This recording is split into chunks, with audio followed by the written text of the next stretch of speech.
Well, welcome to the Helping Families Be Happy podcast, where we explore the often messy world of family, love, and relationships.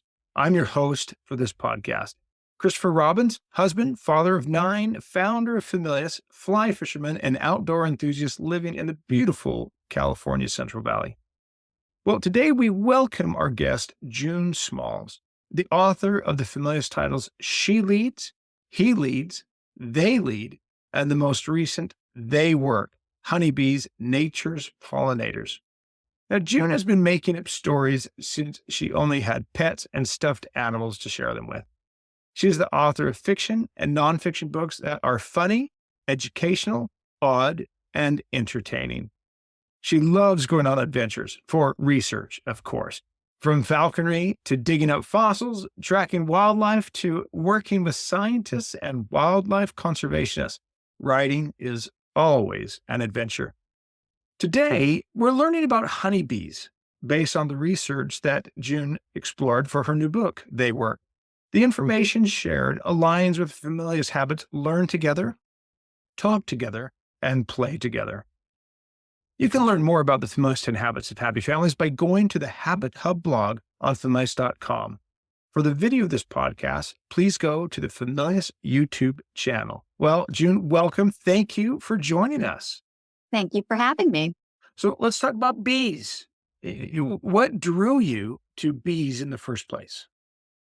I think I was just looking into things that elementary schools look into, metamorphosis, and it's always butterflies and honeybees, or just bees in general, came up. And I love bees. I'm one of those strange people that lets them land on me and waves them goodbye. And I actually have always put out bee water, so very shallow water with rocks in it, so that in the spring, the bees can stop for a sip while they're out in my yard. I love hearing them hum behind me in the big cherry blossom tree I have in early spring because it's the first bloomer. I've always been interested. And then honestly, my dental hygienist is a beekeeper. And I just started talking and I was like, that's the coolest thing ever. It went from there. So your dental hygienist, if I know the word correctly, is an apiist. Yes. Yes. And then she also makes lip balms and candles from the beeswax as well, and sells honey. And I just thought all of that was the coolest thing. And she was explaining how they extract the honey. And I said, I need to know more about this. Interesting. Now, before we go on, go back to where you said that you put something out to allow the bees to drink. Be a little bit more specific. What is that, and how would we do that ourselves? So I just have a tiny little shallow bowl. You don't want it too deep because you don't want mosquitoes to put their eggs in there. And it just has a few little rocks in it. And that way the bees can stop and grab some water when they're hanging out in your yard. And you see the bees land, sip, and fly off to do their work. Yeah. Interesting. So we know that bees are famous, right? We all like honey. I love my peanut butter and honey sandwich when I go fly fishing. That's what I take with me. I love that you have peanut butter and honey too. I don't eat jelly, but I eat peanut butter and honey. Everybody else thinks I'm silly for that, but I love that you do that too. Now, here's a trick for those who've never made a good peanut butter and honey sandwich. If you put the peanut butter on both sides of the bread, on both breads, then you put the honey in the middle, then it really protects the honey from going every place when you're packing that with you. They're famous, but are they just famous for honey, or is there much more to them? There is more to it. So we rely on honeybees, well, bees and pollinators in general, for about 1/3 of the food we eat.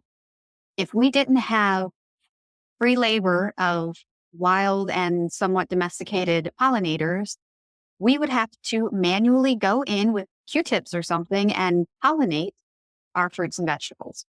And that would be labor intensive and therefore expensive. So they are important to agriculture.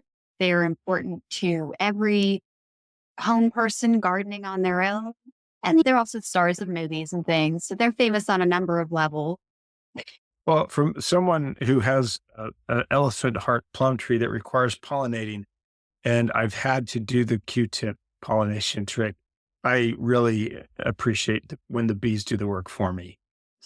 Well, you can work with your local beekeepers. Some of them will actually rent out their bees or work with local orchards. So then the bees have a place to pollinate and to get their nectar and pollen. And then the beekeepers have very successful honey harvests from those. So call up a beekeeper.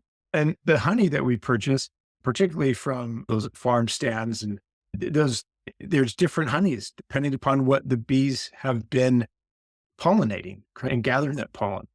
Clover, many different orange blossom honey, all have a slightly different taste, correct? They do. And I'm in apple country. So we have, it doesn't matter where you get it, they all seem to have a similar flavor because Northern Virginia is famous for their apple and apple orchards. Okay, so you learned a lot about honeybees. Share some of the things that were eye-opening to you or something that you thought was just the most interesting aspect of the life of bees. So I always knew about worker bees. We hear that busy as a bee idiom, but I didn't realize that all those jobs that a bee does, one bee does all the jobs throughout their life. And then I started thinking about that relative to humans. We start out watering our pets or setting the table before we can do the bigger stuff. So bees start out cleaning their own room. So they clean the cell that they were born from. And then they move on to the next steps. They can't fly yet. So they're janitors, they're kitchen workers, they are ladies in waiting to the queen. And I had no idea that they're sentinels, they're guards at the fronts to protect the opening to their hive from things like wasps and moths or even bears. And this is all before they can even fly.